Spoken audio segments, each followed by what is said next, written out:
Olá pessoal, sejam todos bem-vindos e bem-vindas ao nosso canal do YouTube Psique em Cheque. Antes de nós entrarmos no tema de hoje, eu peço a vocês que se inscrevam no canal, aquele que não é inscrito ou aquela que não é inscrita. Também você ative o sininho de notificações para que todas as vezes que nós colocarmos um novo vídeo você seja avisado e você possa deixar o seu like. Isso nos ajuda a conseguir fazer com que o algoritmo do YouTube indique o vídeo para mais pessoas. Além do que, você também pode deixar seu comentário, fazendo aí as suas argumentações, fazendo as suas colocações, pontuando aquilo que você achou congruente, aquilo que você achou interessante, ou aquilo que você não achou interessante, aquilo que você quer que melhore, sugestões de temas, enfim, comente aí, deixe seu comentário, que isso também nos auxilia, ok? Peço a todos que possa compartilhar esse vídeo com o máximo de pessoas que você conseguir, nos grupos de família, nos grupos de WhatsApp aí, dos estudantes de graduação, pós-graduação, enfim, de qualquer que seja a ordem, tá bom? Para quem está acompanhando aqui o nosso canal, né, vamos entrar no tema, já deve ter observado, inclusive vai ficar indicado para vocês o último vídeo, que nós estamos vindo fazendo assim uma espécie assim, de introdução, uma discussão bem introdutória, como eu já disse em outros vídeos, de uma forma aqui bem livre, de fato abordando a ideia da técnica da psicanálise, que é a livre associação das palavras, aqui de forma livre, deixando com que o meu inconsciente trabalhe juntamente, claro, com o meu consciente, para que eu possa tentar esboçar, tentar introduzir alguns temas dentro das obras completas do Freud. E é óbvio que tudo quanto nós fizemos aqui será muito pouco, tendo em vista da complexidade e da profundidade dos textos, dos trabalhos do Freud e principalmente toda a obra, né, de todos os volumes da obra do Freud. Nós estamos utilizando essa versão aqui, né, que é da Companhia das Letras, traduzido do alemão pelo Paulo César de Souza. E hoje nós vamos falar sobre os 3 ensaios sobre a teoria da sexualidade. Contudo, como eu já disse em outro vídeo, alguns textos dá para fazer um panorama, assim, como eu disse, introdutório, né? Nada aprofundado. Mas dá para fazer um panorama pela obra, porque pode estar ali unificado o discurso, o assunto, o tema da obra, né? Não é o caso desta versão da Companhia das Letras, uma vez que nós vamos abordar os 3 ensaios sobre a teoria da sexualidade. Então, o próprio título já está dizendo, são 3 ensaios, então nós vamos abordar os 3 ensaios de forma separada. Esse vídeo vai abordar o primeiro tema, né? Vou abrir aqui no sumário e vou ler para vocês. Nós vamos abordar hoje o primeiro tema, que é o nós vamos abordar hoje as aberrações sexuais. E aí vem os subtópicos dentro dessa. Óbvio que nós não vamos passar um a um, assim, nós vamos discutir, como eu falei, de forma livre aqui, e tentando abordar, assim, costurando alguns pontos importantes desse primeiro tópico. No segundo vídeo nós vamos abordar a sexualidade infantil e no terceiro vídeo as transformações da puberdade, abordando assim os 3 ensaios sobre a teoria da sexualidade. Só que nesse volume tem outros textos que suponho ser de fundamental importância e que irei abordá-los também de forma separada. Então nós faremos mais de 3, 4, uns 5 vídeos dentro desta obra aqui, tá bom? Para vocês verem. Essa obra de 1901 a 1905. Lembrando que os ensaios sobre a teoria da sexualidade de 1905. Então nós vamos estar abordando esses 3 ensaios, ok? E vamos começar então por esse que tem o título aqui de Aberrações Sexuais. Aqui já é meio controverso, o próprio título, né? No século XXI, no ano de 2022, já soa um pouco complicado chamar de aberrações sexuais, mesmo que algumas manifestações sexuais sejam ainda consideradas nesse sentido. A título de exemplo, talvez a mais categórica, uma das mais, né, é a zoofilia, a necrofilia, esse tipo de manifestação, né, de busca de satisfação sexual ainda para muitos é entendido sim como uma aberração, como um termo, só que nem tudo quanto antes era entendido nessa ordem, né, com esta linguagem, atribuída a esta linguagem, né, hoje já não é mais cabível. E o Freud, vai propor nesta obra algo de fundamental importância, não só para a psicanálise, como suponho que para a cultura como um todo, né? Que é a ideia de uma sexualidade infantil, de que as crianças são sexuais, elas são sexuadas, melhor dizendo. Então o Freud vai introduzir essa conceituação, essa concepção, e ele vai apontar para várias nuances, vamos assim dizer, dessa caracterização da sexualidade na infância, que difere muito da sexualidade numa pessoa já desenvolvida, num jovem adolescente, num adulto, já é outra percepção, inclusive e principalmente pela concepção da linguagem, né? A criança não está introduzida dentro desse campo da linguagem a qual nós estamos introduzidos ao tratarmos de sexualidade. Então, sexualidade para uma criança não é análogo e o mesmo do que sexualidade para um adulto. São duas coisas diferentes. Algumas pessoas não entendem e tentam atribuir ao Freud coisas e rótulos que não são da perspectiva que ele propôs, ok? Mas aí o Freud vai introduzir, como ele mesmo chama, né, de termos técnicos, e o primeiro deles é o objeto, vamos assim dizer, o objeto sexual. Esse é um termo técnico que ele vai introduzir, e o outro é a metasexual. Então, nós temos já de cara, no primeiro dos 3 ensaios, duas concepções muito importantes. O objeto sexual, ou seja, aquele ou aquela que o sujeito busca ter como seu objeto sexual. Contudo, vai ficar bem especificado, bem claro ao analisar essa obra, que nem sempre o objeto sexual é uma pessoa ou é outra pessoa. Pode ser o próprio sujeito e partes do próprio sujeito. Entrando aqui a concepção do fetichismo, por exemplo. Né? Então, e de outras concepções que mais adiante, talvez, não sei se nesse vídeo vai caber, mas se não nesse, nos outros, com certeza isso vai entrar. Né? E aí o Freud, então, propõe que existe um objeto sexual, pode ser um outro, uma outra, ou algo que não esse outro e outro, como eu até no início do vídeo coloquei, a pensar na zoofilia, por exemplo, não se configura numa busca, né, de objeto sexual da mesma categoria, no caso de ser humano, está em outra categoria. E aí, por isso que eu falei que ainda interpreta-se, muitos chamam ainda, sim, de aberrações. Algumas pessoas gostam de chamar assim, né? E alguns autores também tratam assim. Enfim, mas a ideia da metasexual. Então, se o objeto sexual pode ser e não necessariamente uma outra pessoa, então qual seria a metasexual? Porque se fôssemos levar a ideia de instinto, e aqui entra um outro conceito que o Freud, nessa tradução aqui, o Paulo César usa muito a palavra instinto. Né? Alguns autores não gostam de usar essa expressão e usam a expressão pulsão, Trieb.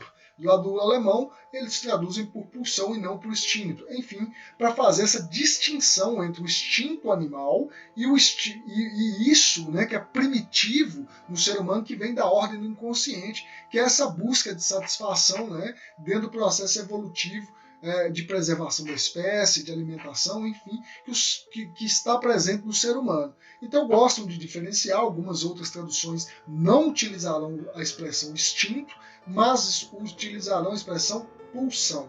E o Freud, então, vai apontar para a concepção de que a metasexual, a prioristicamente, na interpretação de muitos, seria o quê? Que uma pessoa, um homem, buscasse como metasexual copular com uma pessoa do gênero oposto, ou seja, do gênero feminino, e mais especificamente ainda entre a copulação genitália, entre então a união dos genitais masculino e feminino. Contudo, Freud diz que não é necessariamente assim que acontece, e que existem zonas, e aqui é muito importante, zonas parciais dentro do desenvolvimento humano, dentro do desenvolvimento sexual humano, que geram e produzem prazer. E que o ser humano não se limita, como no caso dos animais, e aí levando a ideia de instinto, não como no caso dos animais, a esta única e exclusiva forma de satisfação, vamos se colocar, que é a da meta sexual de genitais. Não.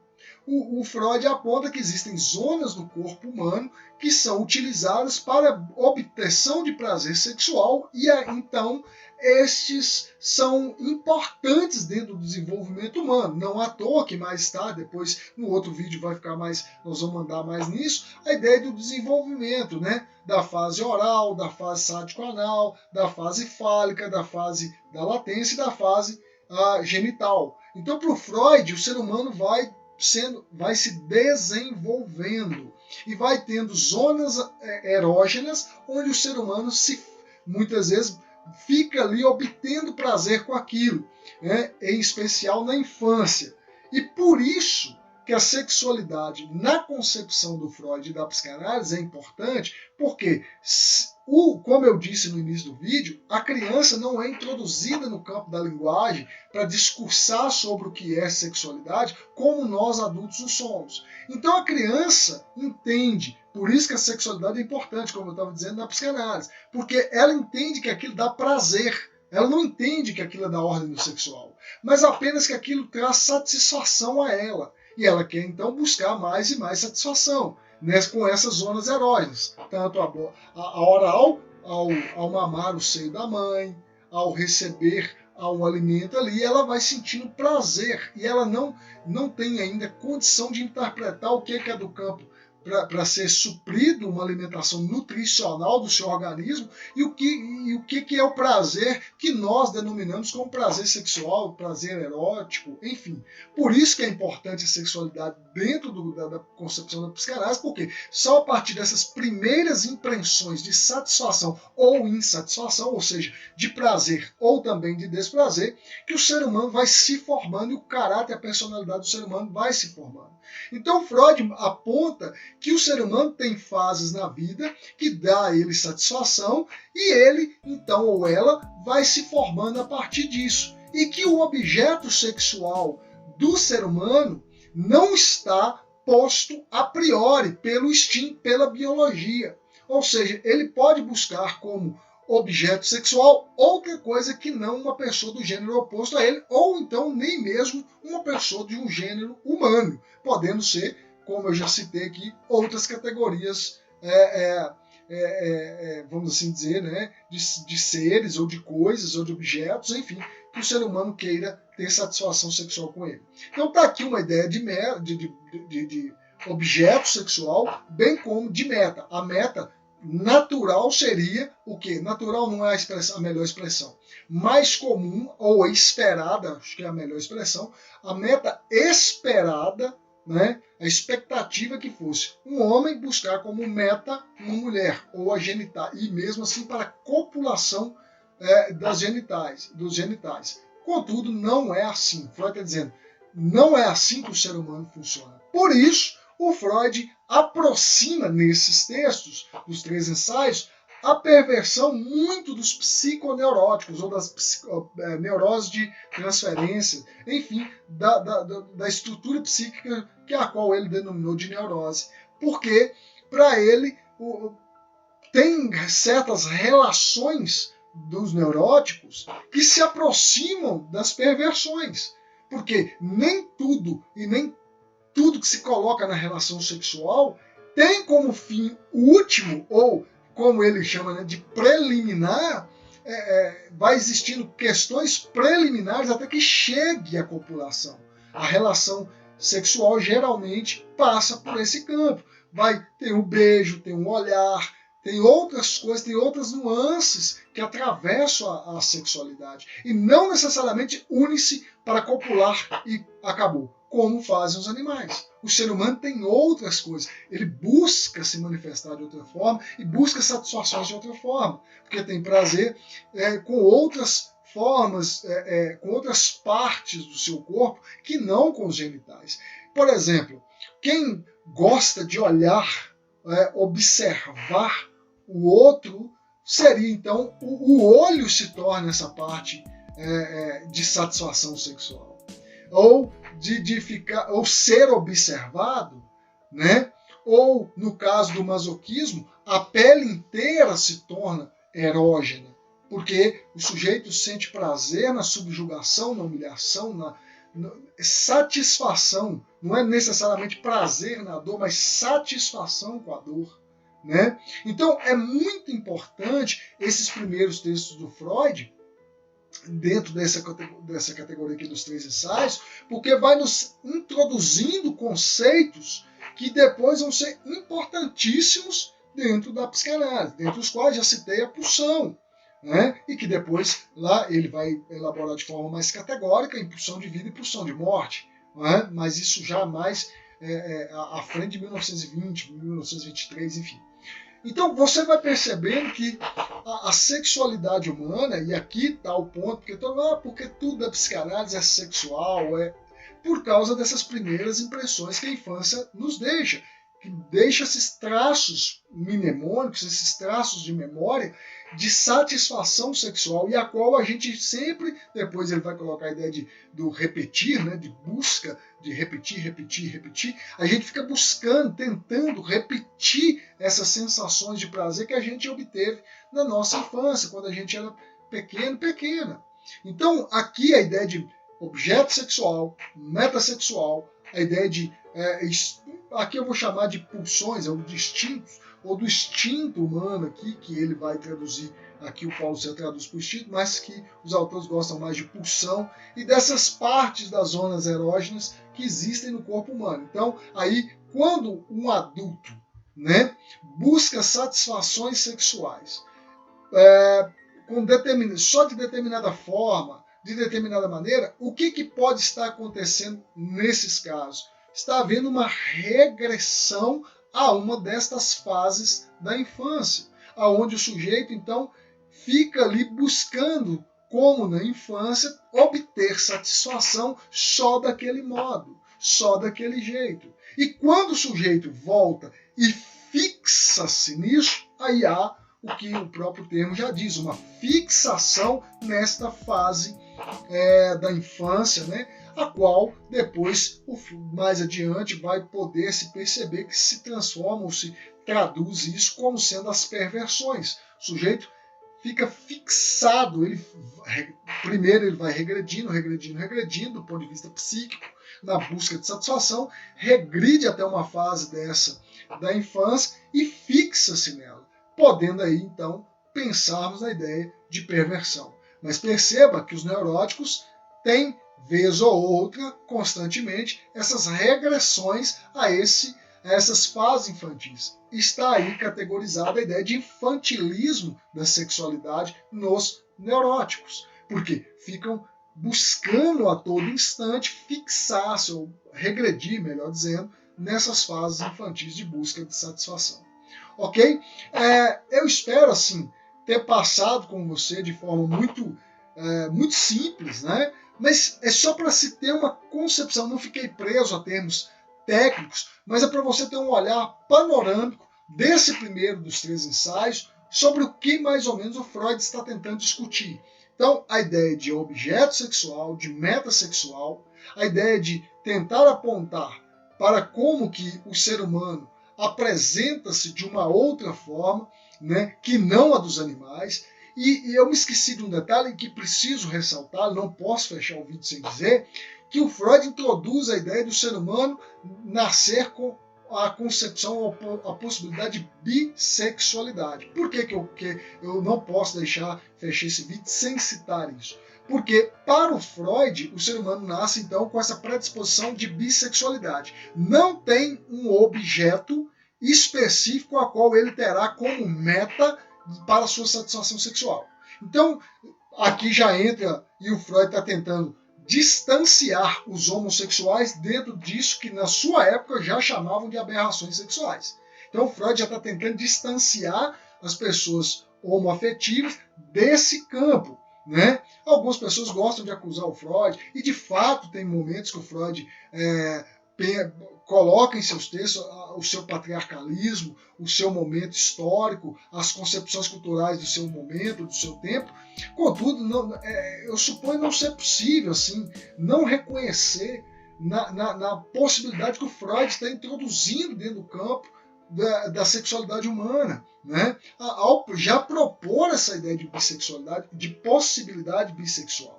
Então, quando o sujeito vai se desenvolvendo, chega um determinado período que uma dessas concepções vai ser recalcada e essa que predomina, né, no sujeito é então aquele, vamos assim dizer, se manifesta a sua orientação sexual. Ele recalca uma dessas duas possibilidades de sexualidade, então manifesta a outra. Isso aqui, obviamente, hoje vai sofrer uma crítica pelos teóricos ou as teóricas de gênero, dizendo que não existem só o binômio, né, feminino e masculino, mas que existem outras possibilidades de manifestação, ou homem e mulher, né, pensando do ponto de vista biológico, do ponto de vista do fenótipo, né, a qual se manifesta o ser humano. As teorias de gênero vão discutir que existem muitas possibilidades de gênero que não estas duas, esse binômio a qual o Freud está propondo. Mas, enfim, supõe que aqui esteja um ponto importante também, que é essa ideia da bissexualidade humana e da tentativa do Freud de distanciar os homossexuais desse lugar de ser considerado uma aberração. Inclusive, pensando assim, se a homossexualidade está dentro da categoria das perversões, já tem autores da psicanálise que tentam distanciar também a homossexualidade dessa categorização. Só para lembrar que perversão não é análogo e sinônimo de perversidade. Nós estamos falando de uma estrutura clínica, a qual é uma forma de manifestação do sujeito, né, no mundo. Enfim, aí existem as nuances dentro da perversão, a qual umas são assim socialmente, vamos assim dizer, não aceitáveis, né, inclusive não só socialmente como juridicamente, de todas as outras ordens, mas algumas são aceitáveis do ponto de vista assim, da manifestação sexual, outras negadas, inclusive proibidas por lei, né? E não quero entrar aqui no mérito nesse vídeo de quais são, depois nós podemos discutir sobre isso, mas outras sim manifestam-se na vida sexual das pessoas ditas normais ou, como na concepção do Freud, ditas psiconeuróticas. Então, são nuances que que passam dentro desse texto, que supõe assim, que cada um desses pontos aqui merece uma leitura aprofundada, uma leitura detalhada, uma leitura que você possa ir progredindo dentro do pensamento que o próprio Freud, dentro da progressão do próprio Freud, e mesmo até regressão, porque progride e depois volta, né? Aqui regressão não no sentido técnico do termo que ele usa aqui, eu estou dizendo do ponto de vista linear da obra, né? Dentro da obra do Freud, mas são pontos que eu suponho ter assim, espero que possa ter contribuído para você ter uma primeira impressão do que se trata esse primeiro ensaio que o Freud está propondo aqui, onde recebe a nomenclatura de aberrações sexuais, que hoje, como eu disse, já é controverso chamarmos desta forma. Tá bom? Então, mais uma vez, peço a vocês que se inscrevam no canal, ativem o sininho de notificações, deixe o like, deixe seu comentário e compartilhe com o máximo de pessoas que você puder esse vídeo. Desde já eu te agradeço e até o nosso próximo Psique em Xeque.